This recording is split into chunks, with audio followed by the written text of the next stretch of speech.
Hello friends, कैसे हैं आप सब। स्वागत है आपका हमारे YouTube channel education with Sanghamitra में। दोस्तों, करंट अफेयर से कुछ इंपॉर्टेंट क्वेश्चन है। तो सबसे पहले देखते हैं, वर्तमान समय में भारत के नियंत्रक एवं महालेखक परीक्षक कौन हैं, जिनको हम कैग भी बोलते हैं। तो ऑप्शन गिरीश चंद्र मुर्मू, के वेणुगोपाल, सुशील चंद्र या प्रदीप जोशी। तो दोस्तों, ऑप्शन ए सही हो जाएगा। वर्तमान में भारत के नियंत्रक एवं महालेख परीक्षक जो हैं वो गिरीश चंद्र मुर्मू हैं। ठीक है दोस्तों, इसकी एक्सप्लेनेशन देखते हैं। इस संस्था के प्रमुख जो हैं गिरीश चंद्र मुर्मू हैं। वे भारत के 14वें नियंत्रक एवं महालेखा परीक्षक हैं।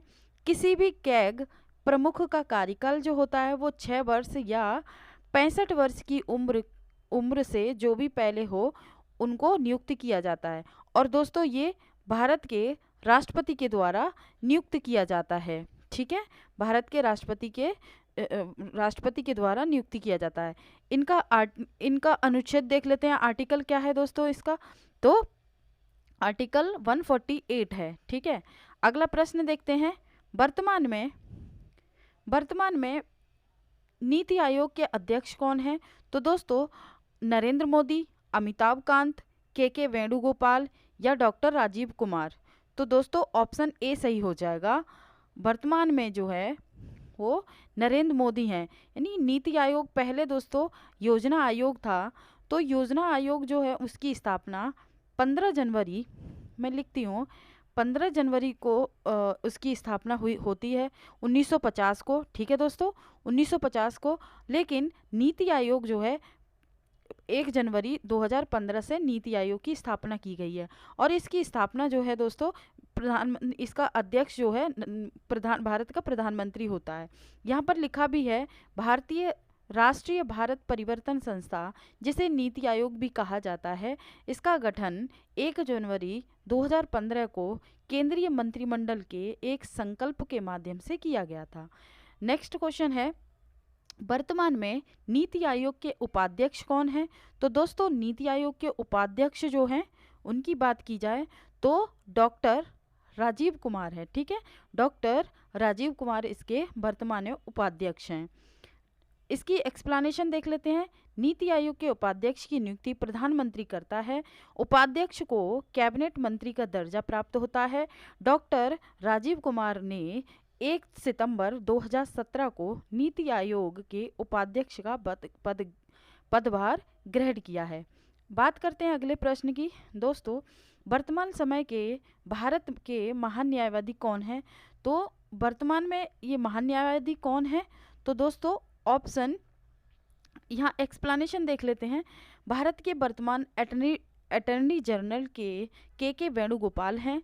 उन्हें भारत के राष्ट्रपति प्रणब मुखर्जी द्वारा नियुक्त किया गया था। वर्तमान में के वेणुगोपाल भारत के 15वें अटॉर्नी जनरल हैं। दोस्तों, यहाँ से प्रश्न पूछा जा सकता है कि भारत के वर्तमान में महान न्यायवादी कौन है और कौन से नंबर के हैं। तो दोस्तों, के वेणुगोपाल हैं जो कि 15वें हैं। ठीक है दोस्तों, आगे देखते हैं। भारत का महान न्यायवादी, एजी भी इनको बोलते हैं, देश का सर्वोच्च कानून अधिकारी होता है। वह केंद्रीय कार्यकारिणी का एक हिस्सा होता है। दोस्तों, संविधान का आर्टिकल जो है वो 76 में इसका वर्णन किया जाता है और इसका कार्यकाल का भी इसमें वर्णन किया जाता है। वह भारत सरकार को ऐसे कानूनी मामले पर सलाह देता है जिन्हें राष्ट्रपति द्वारा संदर्भित किया जाता है। बात करते हैं अगले प्रश्न की। भारत के 24वें मुख्य चुनाव आयुक्त कौन हैं। तो दोस्तों, 24वें मुख्य चुनाव आयुक्त कौन हैं। तो दोस्तों, इसका आंसर जो है सुशील चंद्र हो जाएगा। इसकी एक्सप्लेनेशन देख लेते हैं। मुख्य चुनाव आयुक्त का कार्यकाल 6 वर्ष या इससे पहले 65 वर्ष का जो भी हो वो किया जाता है इसका। ठीक है, जो भी पहले होता है। दोस्तों, चुनाव आयोग का सम्मान और वेतन भारत के सर्वोच्च न्यायालय के न्यायाधीश के समान होता है। यानी इसका जो वेतन होता है वो सर्वोच्च न्यायालय के जो वो होता है, न्यायाधीश होता है, उनके बराबर इनका होता है। मुख्य चुनाव आयोग को संसद द्वारा महाभियोग पर राष्ट्रपति द्वारा हटाया जा सकता है। नेक्स्ट क्वेश्चन है, वर्तमान समय में भारत की केंद्रीय सत्कर्ता आयोग कौन है? तो दोस्तों इसकी एक्सप्लेनेशन देख लेते हैं। भारत का केंद्रीय सत्कर्ता आयोग यानी सेंट्रल विजिलेंस कमीशन, जो भारत सरकार के विभिन्न विभागों के अधिकारियों कर्मचारियों से संबंधित भ्रष्टाचार नियंत्रित करने की सर्वोच्च संस्था होती है। दोस्तों इसकी स्थापना 1964 में की गई थी। ठीक है दोस्तों, नेक्स्ट क्वेश्चन की बात करते हैं। भारत के नए संघ लोक सेवा आयोग के अध्यक्ष कौन है? तो दोस्तों ये जो संघ लोक सेवा आयोग जो होती है वो कॉन्स्टिट्यूशनल बॉडी है। इसका ऑप्शन सी सही हो जाएगा, प्रदीप जोशी। दोस्तों संघ लोक सेवा आयोग, जिसको यूपीएससी शॉर्ट में बोलते हैं, यूपीएससी यानी union public civil services, Bharat में केंद्रीय भर्ती एजेंसी है। भारतीय संविधान के भाग 14 में और आर्टिकल 315 से लेकर 323 के तहत संघ लोक सेवा आयोग की संरचना की जाती है। दोस्तों इसके सदस्यों की नियुक्ति, निष्कासन और संघ लोक सेवा आयोग की शक्तियां और कार्यों से संबंधित प्रावधान दिए गए हैं। यह एक स्वतंत्र संवैधानिक निकाय होता है। दोस्तों यूपीएससी के जो चेयरमैन होते हैं उनकी नियुक्ति राष्ट्रपति के द्वारा की जाती है। बात करते हैं अगले प्रश्न की। दोस्तों नेक्स्ट क्वेश्चन है कि भारत की राष्ट्रीय महिला आयोग की अध्यक्ष कौन है? तो दोस्तों वर्तमान में अभी बात की जाए तो ऑप्शन बी सही हो जाएगा, रेखा शर्मा। दोस्तों रेखा शर्मा जो है नेशनल कमीशन फॉर वुमेन्स की चेयरमैन है। दोस्तों इसकी एक्सप्लेनेशन देख लेते हैं। महिलाओं के लिए संवैधानिक और कानूनी सुरक्षा की समीक्षा करने के लिए राष्ट्रीय महिला आयोग यानी नेशनल कमीशन फॉर वुमेन्स की स्थापना जनवरी 1992 में सांविधिक निकाय के रूप में की जाती है। दोस्तों महिलाओं के अधिकारों को प्रोटेक्ट करने के लिए नेशनल कमीशन फॉर वुमेन्स की स्थापना की जाती है। नेक्स्ट क्वेश्चन है, वर्तमान समय में राष्ट्रीय डेयरी विकास बोर्ड के अध्यक्ष कौन है? तो दोस्तों इसको हम शॉर्ट में एनडीडीबी की भी कहते हैं। इसकी स्थापना 1965 में हुई। इसका उद्देश्य इसका एम्स क्या है? डेयरी उद्योग को भारत के ग्रामीण लोगों के विकास के साधन के रूप में परिवर्तित करता है। दोस्तों इसका मुख्यालय जो है आनंद, जो कि गुजरात में है। ठीक है दोस्तों, नेक्स्ट क्वेश्चन की बात करें।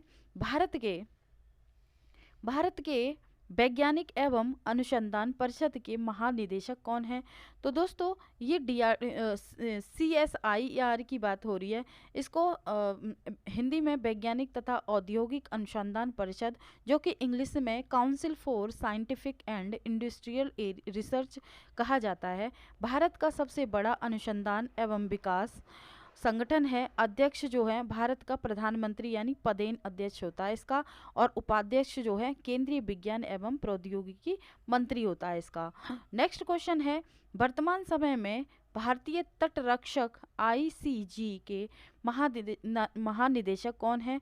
तो दोस्तों इसका आंसर जो है ए सही हो जाएगा। इसका आंसर क्या है? एक मिनट दोस्तों, इसका आंसर ए ठीक है, बीरेंद्र सिंह पठानिया। दोस्तों इसकी एक्सप्लेनेशन देख लेते हैं। बीरेंद्र सिंह पठानिया ने भारतीय तटरक्षक बल के 24वें प्रमुख के रूप में पदभार ग्रहण किया है। 19 अगस्त 1978 को भारत के तत्कालीन प्रधानमंत्री मोरारजी देसाई ने औपचारिक रूप से भारतीय तटरक्षक यानी इंडियन कोस्ट गार्ड का उद्घाटन किया था। तो दोस्तों नेक्स्ट क्वेश्चन की बात करते हैं। नेक्स्ट क्वेश्चन है कि राष्ट्रीय सुरक्षा गार्ड NSG के अध्यक्ष कौन है?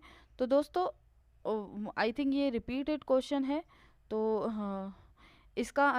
इसकी स्थापना जो है 22 सितंबर 1986 को हुई थी, जो कि NSG राष्ट्रीय सुरक्षा गार्ड है, और इसका मुख्यालय जो हेडक्वार्टर कहाँ है वो दिल्ली में है।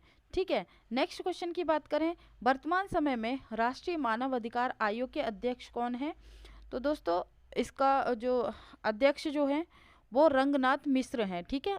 ऑप्शन बी सही हो जाएगा। एक सेकेंड, ऑप्शन बी ठीक है, अरुण कुमार मिश्र, ठीक है। यह एक बहुसदस्यीय निकाय है। इसके प्रथम अध्यक्ष जो थे वो रंगनाथ मिश्र थे। वर्तमान में 2021 न्यायमूर्ति जो हैं वो अरुण कुमार मिश्र हैं, इसके वर्तमान अध्यक्ष, ठीक है। इसकी स्थापना राष्ट्रीय मानवाधिकार यानी national commission for human rights जो है, तो इसकी स्थापना जो है 12 सितंबर 1993 में इसकी स्थापना की जाती है, ठीक है। तो मानवाधिकार यानी मानव अधिकारों को प्रोटेक्ट करने के लिए इस संस्था का इसकी स्थापना की गई है। नेक्स्ट क्वेश्चन है, वर्तमान समय में भारत के रेलवे बोर्ड के अध्यक्ष कौन हैं? तो दोस्तों भारत रेलवे बोर्ड के अध्यक्ष जो हैं वो प्रदीप जोशी हो जाएंगे, ठीक है। ऑप्शन ए सही हो जाएगा। इसकी एक्सप्लेनेशन देख लेते हैं। इसका ऑप्शन ए सही है। इसकी एक्सप्लेनेशन है, भारतीय रेलवे बोर्ड की स्थापना 16 अप्रैल 1853 को हुई थी। रेलवे बोर्ड भारतीय रेलवे का सर्वोच्च निकाय होता है। यह भारत के रेल मंत्री के नेतृत्व में रेल मंत्रालय के माध्यम से भारत की संसद को रिपोर्ट करता है। और इसका मुख्यालय कहाँ पर है दोस्तों? इसका मुख्यालय जो है नई दिल्ली में है, ठीक है।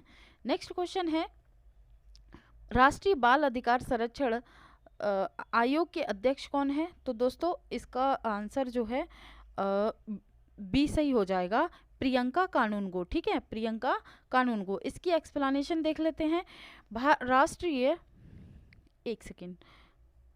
राष्ट्रीय बाल अधिकार संरक्षण आयोग की स्थापना संसद के एक अधिनियम जो होता है वो बाल अधिकार संरक्षण आयोग अधिनियम जो होता है 2005, ठीक है। कब होता है इसका जो कमीशन जो बनता है वो 2005 में बनता है। इसके अंतर्गत इसकी स्थापना की जाती है, जो कि 2007